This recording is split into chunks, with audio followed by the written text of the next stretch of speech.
याद रखें पढ़े लिखे लोग, जिन पितरों का तर्पण नहीं होता, जिन पितरों का श्राद्ध नहीं होता, वो पितृ तड़पते हैं पितृलोक में और वो अशांत कर देते हैं तुम्हारी लाइफ को।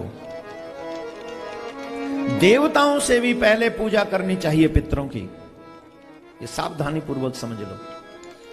तुम्हारी सासू तुम्हारे ससुर जी जब तक न जाएं, उनसे सीख लो कौन सी तिथि को किसकी श्राद्ध होती है, और सीखो, जीवन भर याद रखो। वो दुनिया में कोई पूजा हो न हो, अपने पितरों की पूजा जरूर करो।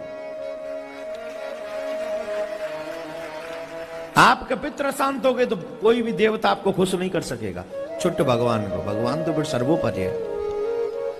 बहुत से लोग कहते हैं महाराज पितरों का जब श्राद्ध करते हैं, भागवत सुनवाते हैं, और एक बहुत बड़ा प्रश्न है, कॉमन प्रश्न है, कर रहा हूं, सब समझ लें, इसका आंसर जीवन भर रखें अपने पास संभाल कर कि महाराज हम भागवत कराते हैं तो भागवत में पितरों की मुक्ति हो जाती है।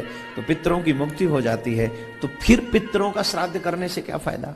हम गया में करके आ जाते हैं अपने पितरों को, फिर पितरों का श्राद्ध करने से क्या फायदा? बड़े ध्यान से सुने इस बात को। जिन कार्यों से पितरों की मुक्ति होती है, तो मुक्ति कहते किसको है?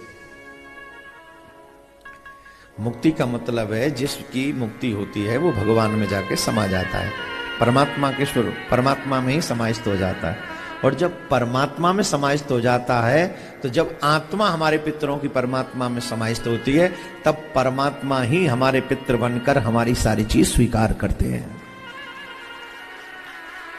उससे हमें क्या फायदा? तुम्हें फायदा है।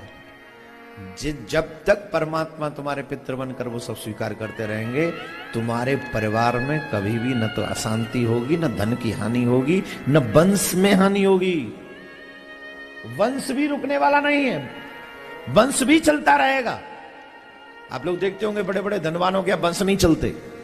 क्यों नहीं चलते? बहुत बड़े धनवान व्यक्ति मैंने देखे हैं, धन तो बहुत है पर वंश चलाने वाला कोई नहीं। वजह, उनके पितृ शांत हैं। पितृ शांत होंगे तो आपका वंश नहीं चलने देंगे। बड़े सावधानी पूर्वक समझने योग्य बात है। इसलिए देवताओं से भी पहले पितरों की पूजा करनी चाहिए। एनी हाउ, कुछ